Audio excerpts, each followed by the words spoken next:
తెలంగాణ తల్లి విగ్రహం సెంటిమెంట్ రాజకీయాలు తెలంగాణలో రక్తి గట్టిస్తున్నాయా?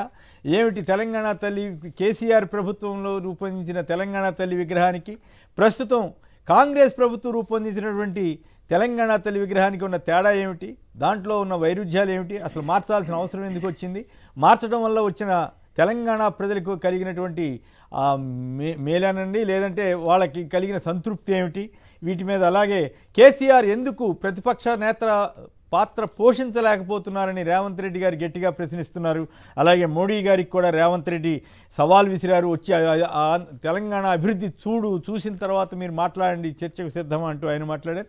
మరోవైపు బీజేపీ నేతలేమో మోడీ కాంగ్రెస్ పార్టీ అన్నది పరాన్నజీవి పార్టీ అని నిన్న జేపీ నడ్డా గారు చేసిన వ్యాఖ్య, ఇవన్నీ కూడా విన్నాం. ముందుగా దయాకర్ గారు మీరే మాట్లాడండి. ఏమిటి తెలంగాణ తల్లి విగ్రహం ఎందుకు మార్చాల్సి వచ్చింది? ఏమిటి ఆ సెంటిమెంట్ రాజకీయమా, లేకపోతే ఏమిటి? ఆ విగ్రహానికి ఈ విగ్రహానికి తేడా ఏమిటి? ఏం జరుగుతుంది? ఆ విగ్రహం ఏది రిచ్గా కనపడతా ఉంది, ఏది ప్రజల్ని మరింత గౌరవ ప్రపత్తులు పెంచేలాగా ఉందని మీరు భావిస్తారు? గుడ్ మార్నింగ్ కొమ్మినేని గారు, ఇద్దరు మిత్రులకు. అయితే ఒక్కటి ముందుగా చెప్పాల్సింది ఏంటంటే, ఈరోజు సోనియా గాంధీ పుట్టినరోజు. ఆ రోజు మామూలుగానే చరిత్రలో, తెలంగాణ చరిత్రలో కూడా కొంత ఇంపార్టెంట్ డే అయింది. ఆ రోజు ఏంటంటే చిదంబరం గారి ప్రకటన, కేసీఆర్ గారి దీక్ష, అది ముగింపు, తర్వాత జేఏసీ సంబంధించిన నాయకులంతా సీరియస్ గా వాచ్ చేసి డిసెంబర్ 24 నాడు జేఏసీ ఏర్పాటైంది కాబట్టి 9 మూలం కాబట్టి వారికి సోనియా గాంధీ గారికి శుభాకాంక్షలు తెలియజేస్తూ, ఇప్పుడు తెలంగాణ తల్లి ఫస్ట్, తెలంగాణ విపక్ష నేత, ఈ రెండింటి మీదనే మన చర్చ కాబట్టి తెలంగాణ తల్లి అనేది నేను కానీ విఠల్ గారు కానీ మిత్రుడు కానీ దాదాపు నేను అనుకుంటా ఒక 5-6 వేల తెలంగాణ తల్లి విగ్రహాలకు మేము దండలు వేసి ఉంటాం ఉద్యమ కాలంలో. ఆ రోజు కేసీఆర్ గారు, సరే ఇంకా మేము అప్పుడు జాయిన్ కాలేదు కానీ జయశంకర్ గారు, విఠల్ గారు, వీళ్ళంతా, మన స్వామి గౌడ్ గారు, దేవిప్రసాద్ గారు, వీళ్ళంతా కేసీఆర్ గారితోనే ఉండే. ఆ రోజు కిరీటంతో కూడిన తెలంగాణ తల్లికి సంబంధించిన ఒక ఏంటిది రిలీజ్ చేస్తే దాన్ని అందరు కూడా యాక్సెప్ట్ చేసిండ్రు. దానికి పూజలు చేసినాము. ఆ విగ్రహమే తెలంగాణ తల్లిగా. తర్వాత తెలుగు తల్లికి, తెలంగాణ తల్లికి కూడా మన కేసీఆర్ పంచాయతీ పెట్టినప్పుడు మేము తెలుగు తల్లిలో పుట్టినా కూడా తెలంగాణ తల్లిని సమర్థించాల్సిన పరిస్థితి ఆ రోజు వచ్చి ఉండే. ఎందుకంటే ఇక ప్రాంతీయ అస్తిత్వం మీద వచ్చి ఉండే. కానీ దాదాపు నేను అనుకుంటా సార్, అది ఒక 15-16 సంవత్సరాల క్రితం నుంచి అది ప్రాచుర్యంలో ఉంది.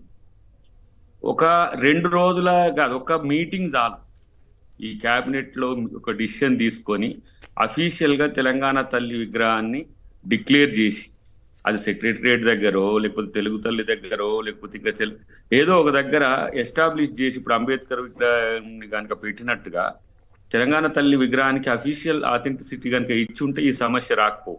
కానీ అప్పటి నుంచి డిఫరెన్స్ ఆఫ్ ఒపీనియన్ ఏంది, కొంతమంది సామాజిక ఉద్యమకారులకు, మిగతా వాళ్ళకి రాచరికపు ఛాయలు ఎందుకు అని చెప్పి విమర్శించిన వాళ్ళు కూడా లేకపోలేదు. రాచరికపు ఛాయలు కూడా సగటు మట్టి తల్లి తెలంగాణ సహజ స్త్రీ ఎట్లా ఉండాలనో అట్లా ఉండాలో తప్పితే మాకు దర్పాలు ఎందుకు? ఇప్పుడు 47 ఎఫెక్ట్ వేరు, ఒక 75 years తర్వాత ఇండియన్ యూనియన్ లో వస్తున్న మార్పులు కూడా మనం గమనించాలి.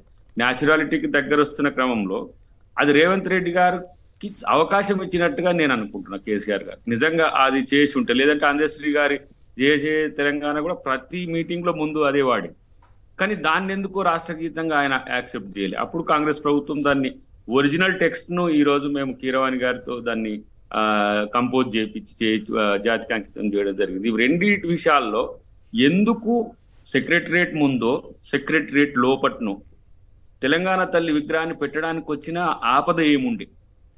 ఇది ఇవాళ బీఆర్ఎస్ ఆత్మపరిశోధనలు ఉన్నది. ఎందుకంటే మేము పెట్టకపోవడం అంటే థర్డ్ టైం వచ్చిన తర్వాత అక్కడ మరి ఏమనుకున్నారు వాళ్ళు, కేసీఆర్ గారిని పెడదాం అనుకున్నారో లేకపోతే ఇంకేదైనా పెట్టాలనుకున్నారో తెలియదు, కానీ 2 ప్లేసెస్ కూడా ఖాళీగా ఉంచారు.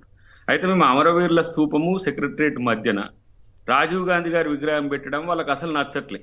అవును, రాజీవ్ గాంధీ గారి విగ్రహం పెట్టక ముందు మీరు తెలంగాణ తల్లి మీరు అనుకుంటున్న ఫార్మేట్ ని పెట్టేసి ఉంటే ఈ సమస్య రాకపో, ఎవరు తీసేద్దరు? దాన్ని తీసేస్తే మీలాంటి వాళ్ళు కూడా సీరియస్ గా ఇదేం పద్ధతి అని అంటుంటే, ఇప్పుడు ఎంబ్లం ఉంది, తెలంగాణ ఎంబ్లం చేంజ్ చేద్దామంటే వ్యతిరేకత వచ్చిందా అన్నట్లు పక్కన పెట్టిరు. ఎందుకంటే ప్రజల ఆకాంక్షలు కూడా ఇంపార్టెంటే కదా.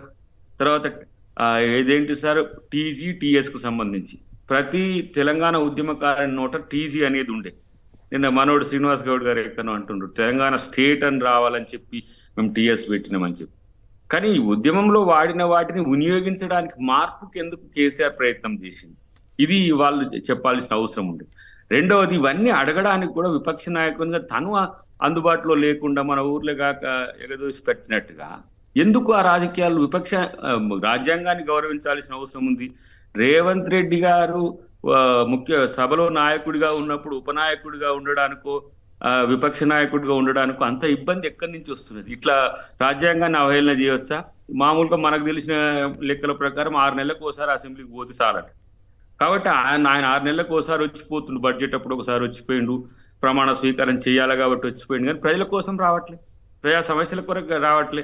వీళ్ళు ఇంతలా బాధపడుతున్నారు కదా ల్యాండ్ ఎక్విజిషన్ మీద. ఎందుకు విపక్ష నాయకుడు మాట్లాడాడు, లేకపోతే లగచర్ల ఇష్యూ మీద ఎందుకు మాట్లాడాడు, లేకపోతే ఇతరత్ర ప్రజా అంశాల మీద మూసి వాళ్ళకి అసలే నచ్చట్లేదు, చాలా మూసి వాసన వస్తున్నది, మరి మూసి మీద ఎందుకు మాట్లాడట్లేడు అంటే వెళ్తాడు అని అంటే ఓకే, అవన్నీ బాగానే ఉన్నాయి. దయాకర్ గారు, నేను ప్రశ్న వేయచ్చా? ఇప్పుడు మీరు చెప్పిన దాని ప్రకారం కేసీఆర్ గారు అక్కడ విగ్రహాన్ని స్థాపించకపోవడం వల్ల మీకు అవకాశం ఇచ్చారంటున్నారు. మరి విగ్రహం రంగు రూపు అట్లాగే ఆ కళ అవన్నీ మార్చాల్సిన అవసరం ఎందుకు వచ్చిందని ప్రజల్లో ఒక సందేహం వస్తే మీరేం సమాధానం చెబుతారు?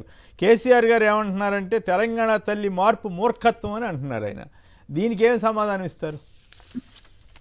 నేనేమంటున్నంటే ఆ మూర్ఖత్వం ఏదో ఆ బయటకు వచ్చి మాట్లాడి ఇట్లా కాదా ఇట్లా చేద్దాం, ఒక ఆల్ పార్టీ మీటింగ్ కన్వీన్ చెయ్యి, ఇది కాదు తెలంగాణ తల్లికి ఇట్లనే ఉండాలి, ఒక 4 గొలుసులు ఉండాలి, మెడలో ఇవి ఉండాలి, చేతిలో హారం, మాట్లాడి ఇంట్లో కూర్చొని మాట్లాడమే సార్. ఇప్పుడు మీరు చెప్పకపోతే మా ఇష్టం వచ్చినట్టు చేసుకుంటూ పోతాం. ఇప్పుడు మూసి ఉంది, కొన్ని ఆబ్జెక్షన్స్ ఇచ్చిండ్రు, కొన్ని సూచనలు ఇచ్చిండ్రు. కాదు కదా, మీరు ఆ విగ్రహాన్ని పాత విగ్రహాన్ని పెట్టుంటే అసలు ఆయన మాట్లాడుండేవాడు కాదేమో. నేనేమంటా పాత విగ్రహం ఇప్పుడు అఫీషియల్ వేరు, మీకు తెలియంది కాదు. ఈ రెండింటి మధ్యన సన్నటి గీత ఉంటది. ఎంత మేరకు ఇప్పుడు గూడాంజన్న గారిని కూడా ఇలా మేము సన్మానించాలనుకుంటున్నాము. గూడాంజన్న గారి పేరు కూడా తీయడానికి మీరు సిద్ధపడలేదు. మొదటి దశలో గూడాంజన్న పాటలు గద్దర్ గారు పాడుకుంటూ తిరిగేటోడు. అలాంటి వ్యక్తిని చనిపోతే కనీసం పోలే. సరే, కొండ లక్ష్మణ్ బాపూజీ గారికి తర్వాత ఏదో యూనివర్సిటీ పేరు పెట్టిండ్రు, అది వేరు విషయం. కానీ నేను తెలంగాణ మూలాలను మరిచిన మీరు చూడండి, ఆ రోజు మన టీవీలో కూడా నేను ఒకటి ప్రెస్ మీట్ ఇచ్చి ఉంటుంది. తెలంగాణ అని మీరు మీ అస్తిత్వాన్ని మార్చుకొని భారత రాష్ట్ర సమితి అని పోవడం వల్ల మిమ్మల్ని మీరే నష్టం చేసుకుంటారు భవిష్యత్తులో చూడు అన్నట్టుగానే ప్రజలు ఆ తీర్పు ఇచ్చింది. మళ్ళా మీరు భారత రాష్ట్ర సమితి అని భారత్లో గుణాత్మక మార్పు కొరకు పోయి మళ్ళా తెలంగాణ అస్తిత్వం కొరకు వచ్చింది. వీళ్ళు భారత రాష్ట్ర సమితి అధ్యక్షుడు ఎవరో తెలియదు, తెలంగాణ రాష్ట్ర సమితి అధ్యక్షుడు ఎవరో తెలియదు, మహారాష్ట్ర ఎవరు తెలియదు. మీరు మంచి పాయింట్ చెప్పారు. అది మీరు చాలా మంది అన్నాం ఎందుకు ఈ గొడవంతా అని. అది ఆ రకంగా నష్టపోయాడు కూడా, అది వేరే విషయం. అయితే ఇక్కడ నా పాయింట్ ఏంటంటే ఇప్పుడు తెలంగాణ తల్లి విగ్రహాన్ని మార్చడం ద్వారా మళ్ళీ మీకు కూడా అట్లాంటి నష్టం ఏమైనా వస్తుందా అనేది నా ప్రశ్న. నేనేమంటున్నా సార్, ఇప్పుడు నేను రేవంత్ రెడ్డి గారు అది ఆ పిక్చర్ తయారు చేస్తున్న మిత్రుడు కూడా ఆ రోజు జేఎన్టీయూ మిత్రుడు అనుకుంటా, జేఎన్యూ ఫైన్ ఆర్ట్స్ సంబంధించి ఆ రోజు చాలా మంది ఉన్న దగ్గర అన్నప్పుడు చాలా మంది ఉండి ఈ పాట అప్పుడే జయ జయ తెలంగాణ అప్పుడే దీన్ని తయారు చేసేటప్పుడు సహజమైన తెలంగాణ స్త్రీయ రూపం ఉట్టిపడేలాగా ఉండాలనేది ఒక అంచనా. మీ విగ్రహంలో మంచి పాయింట్ చెప్పారు దయాకర్ గారు. మీ ప్రభుత్వం తయారు చేసిన విగ్రహంలో సహజత్వం ఉందని అంటారు అమ్మలో తెలంగాణ తల్లి. మరి కేసీఆర్ గారి విగ్రహంలో సహజత్వం లేదని ఎలా చెప్తున్నారు? సహజత్వం కంటే కూడా వెనకటికి ఇప్పుడు తెలుగు తల్లి అనగానే మనం ఎట్లా కొంచెం ట్రెడిషనల్. ఇప్పుడు మీకు 47 తర్వాత ఇంపాక్ట్ వేరున్నది. ఇప్పుడు నేను దీన్ని కూడా సమర్థించుకోవడానికి ప్రయత్నం చేస్తలే. మీరు అదే పెట్టి ఉంటే తెలంగాణ తల్లికి ఒక ఏమంటాం ఒక రాచరికపు ఛాయలను లేకపోతే ఒక ఔన్నత్యాన్ని ఆపాదించాలనుకుంటే ఇన్ని వేల విగ్రహాలు దాదాపు 5-6 వేల గ్రామాల్లో కూడా తెలంగాణ తల్లి విగ్రహాలు ఇప్పటికి ఉన్నాయి.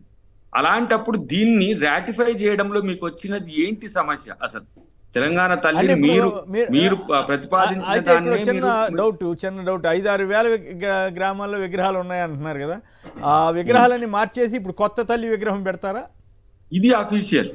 ఇప్పుడు ఇంతకు ముందు తెలంగాణకు జాతీయ గీతం లేదు సార్. మనం ఓన్లీ జాతీయ గీతాలు జనగణమన తర్వాత యాంతం వందే మాత్రమే పాడుకునేటోళ్ళం, అదే పాడేటోళ్ళం. అయితే ఇది జయ జయ అనేది కూడా తెలంగాణ స్కూల్స్ లో పాడిపించింది. కానీ దానికి ఒక అఫీషియల్ గెజిట్ లేదు. ఇది అఫీషియల్ గీతంగా ఏంటంటే ఇంకా అందరూ తెలంగాణ అనగానే ఈ పార్టీ అని చెప్పి పాడింది. ఇప్పుడు దాన్ని మనం దాన్ని గుర్తించిన ఆ టెక్స్ట్ ను కూడా అందశ్రీ గారు రాసిన టెక్స్ట్ ను మళ్ళీ అడాప్ట్ చేసుకొని అది తెలంగాణ జాతికి అంకితం ఓకే, అది చేయడం బాగానే జరిగింది. ఉంది. మీరు కాబట్టి తెలివిగా గేయం అటన్నిటికి వెళ్తున్నారు, కానీ నా ప్రశ్న ఏమిటంటే మీరేమనుకోవద్దు, డైరెక్ట్గా అడుగుతున్నాను. తెలంగాణ తల్లి విగ్రహం ఆల్రెడీ ఒక విగ్రహం ఉంది. వాటిని ఆమె స్థానంలో ఈ కొత్త విగ్రహం ప్రతిష్ఠిస్తారా, లేక ఆవిడ పక్కనే ఆ విగ్రహం పక్కనే ఈ విగ్రహం కూడా పెట్టమని చెబుతారా ఊళ్ళల్లో? ఇది అధికారిక విగ్రహం కాబట్టి. ప్రభుత్వ అఫీషియల్ గా జరిగే వాటిలలో ఇప్పుడు మేము ఆవిష్కరించబోతున్న తెలంగాణ తల్లి విగ్రహమే ఉంటది. ఓకే, ఎవరు ఒక్కొక్కరు ఒక్కొక్క తీరుగా చేసుకోవచ్చు, అది వాళ్ళ యొక్క పార్టీ ఇష్టము. ఇది ప్రభుత్వ నిర్ణయము. రైట్. ప్రభుత్వ నిర్ణయాన్ని ఆమోదిస్తారా లేదా అనేది ఆయా పార్టీలకు సంబంధించి. ఇప్పుడు బీజేపీ ఇంకో కొత్త తెలంగాణ తల్లిని తీసుకురావచ్చు, అది వాళ్ళ ఇష్టం. కానీ ప్రభుత్వంగా ప్రభుత్వం చేసే పని కాదు. పార్టీకి ఒక తల్లి విగ్రహం పెట్టుకుంటే బాగుంటుందా? సరే, అయినప్పుడు ప్రభుత్వం వాళ్ళు ఏం చెప్తారో చూద్దాం. ఎందుకంటే ప్రభుత్వంలో మేము భాగం కాదు, మా ఎమ్మెల్యేలు కాదు, మేము ఎంపీలు కాదు, మేము రాజ్యాంగబద్ధంగా ఎన్నుకోబడలేదు, అసలు మేము దాన్ని యాక్సెప్ట్ చేయొద్దంటే, ఇప్పుడు మీరు చేసిన వాటిని అంగీకరించినాం కదా, ఎన్ని చేసిండ్రు మీరు? సెక్రటరియట్ కట్టిండ్రు, మాకు ఇష్టం లేకుండా కట్టిండ్రు, వద్దన్నమా. ఇలా మీరు ప్రగతి భవన్ కట్టిండ్రు, ఇంత విలాసవంతమైన ఎందుకని మొన్న నేనైతే ఆ బట్టి గారు పిలిస్తే పోతే గంత విలాసవంతమైన జీవితం తెలంగాణది కాదు సార్. మరి ధనిక రాష్ట్రం కదా, ధనిక రాష్ట్రం ఆ మాత్రం లేకపోతే ఎట్లా? ఏం ధనిక రాష్ట్రం? ఇప్పుడు 7 లక్షల అప్పులు, దాదాపు వడ్డీకే 40,000 కోట్లు అవుతున్నాయి. అప్పుడు అన్ని పార్టీలు వాళ్ళు అనేవాళ్ళు కదా ధనిక రాష్ట్రం ఇదంతా అని. అంటే అప్పులు తెచ్చుకొని పైన రూపాయి పెట్టుకొని నేను ధనిక అంటే నవ్విపోదురు కాక, అప్పులు కాదు కదా, ఆస్తులు కూడా ఉండాలి. సరే, కేటీఆర్ గారు చెబుతున్నారు మేము అప్పులు తీసుకొచ్చి మేము పలానా ప్రాజెక్ట్ తీసుకొచ్చాము, పలానా ప్రాజెక్ట్ కట్టామని పెద్ద ఆయన ఉపన్యాసం చెప్పారు కదా. మరి మీరు అప్పులు చేస్తున్నారు కదా అని అడుగుతున్నాడు. మౌలిక వసతులు ఏర్పాటు చేసి ఉంటే, ఇండ్లు కట్టి ఉంటే, ఉద్యోగాలు ఇచ్చి ఉంటే కేసీఆర్ గారికి నాకు తెలిసి ఈసారి కూటమి ఉండకపోయేదేమో. మౌలిక వసతుల ఏర్పాటులో ఫెయిల్యూర్ ఒకటి. అప్పులు తెచ్చి ఆ వైట్ ఎలిఫెంట్ లాంటి కాళేశ్వరాన్ని కట్టుకుంటూ, ఆ కలెక్టరేట్లు కట్టిండు, ఇవన్నీ ఇప్పుడు మేము ఎంజాయ్ చేస్తున్నాం కదా. ఏమైంది? ఆయన చూసేది చెప్పండి. ప్రజలకు ఉపయోగపడే పనులు ఎక్కువ చేస్తే బాగుండేది. రైట్. మిగతా ఇద్దరు కూడా మాట్లాడిన తర్వాత మళ్ళీ జవాబు ఇద్దరు. కానీ లేకపోతే నేను ఎందుకంటే పని కట్టుకుని మీకే ఇస్తున్నాను, ఎందుకంటే మళ్ళీ నాకు అవకాశం లేదని మీరు తగ్గదాడే అవకాశం ఉంది కాబట్టి. మీకు ఆ పెద్దరికం ఉంది, మీకు ఆ స్వేచ్ఛ ఉంది. ఎప్పుడు కూడా మీ విషయంలో మీరే సరదాగా చెబుతున్నా అంతే. రైట్. తర్కంతోనే ఉంటారు తప్పితే విమర్శనాత్మకంగా లేదు, సరదా. నేను జోవియల్ గానే